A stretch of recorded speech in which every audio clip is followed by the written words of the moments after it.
Hey guys, Pastor Chris here. Welcome to Poolside Chat. My talk today is going in a different direction than what I had originally anticipated.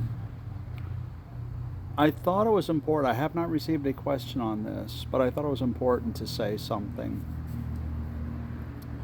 There is all of a sudden a lot of protest, hatred, anger towards Israel and Jews.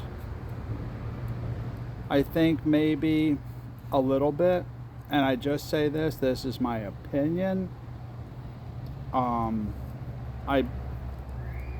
There's some basis to it, but I think part of it is trendy. What I mean, you have transgenders for Palestine. I don't think the people realize the cultural and religious lifestyle in Palestine, if that's what they think, but be that as it may. But there is a lot of anger out there towards Israel, Jews, hatred, hateful things, and it does scare me. It is kind of I love history. If you've watched any of these, you know I love history. And it really, really is. There's some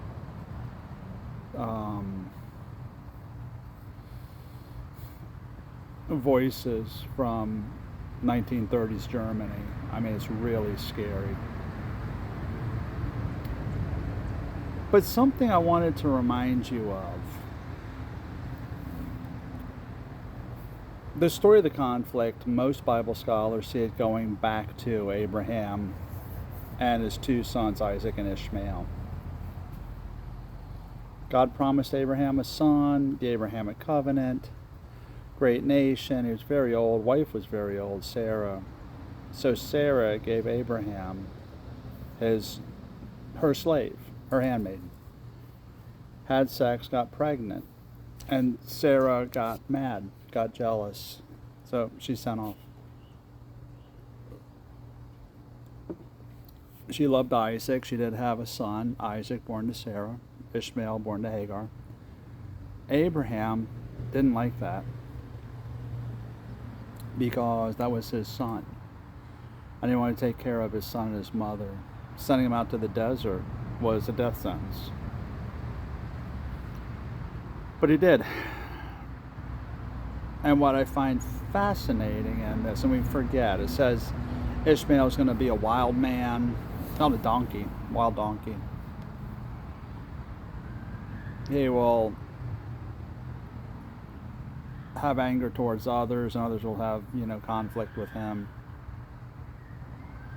And most scholars say this is the beginning of Isaac and Ishmael, Israel, Arab, other Semitic peoples. So this Arab-Israeli conflict. But what we often forget, I think, is Hagar, Ishmael's mom, sends Ishmael away and turns around and weeps because she doesn't want to watch him die. Ishmael, it said, cries out to God because God says, I heard your son crying out to me. And says he'll be a wild man, find water, great nation. But what's interesting that I think a lot of people overlook is God cared for Ishmael and his descendants. He didn't give up on them. And I think that too many of us, so many of us, see this conflict as us against them. As a Christian, yes, I recognize the Jews as God's favorite people, a favored nation, a peculiar people to him. But so are Ishmael's descendants, the Arabs.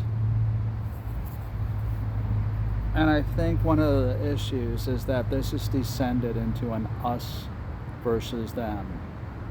You either like the Jews or you like the Palestinians. And if you like the one, you have to hate the other. And I think it would do us well to remember that we recognize who the Jews are, a peculiar people to God, a favored nation, God's chosen people. But that he also had a heart for Ishmael and his descendants. And yes, if you ask a Christian, we're supposed to love everybody, of course, we will all say that. But I wonder if that comes forth to others. And, I don't know. Maybe that's why I relate the story. So, stand up for Jews? Absolutely. Absolutely. I will stand right there with you. Because that's what I'm commanded to do. Pray for the peace of Jerusalem? Absolutely. Because you are God's chosen people. But that does not mean that I hate Ishmael's descendants. And I just wanted to remind us all of that. So, enough said. Unless anything changes, Saturday I'm going to be talking about what I originally wanted to talk about, question that came up. But let me know your thoughts. And I'll answer them.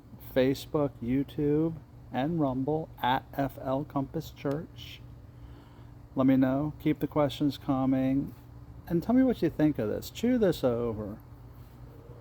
Because I'm not on one side or the other. I'm on God's side. It's not that God's on my side. I'm on his. And that's why I went back to Scripture to see what he had to say. And that's what I shared today.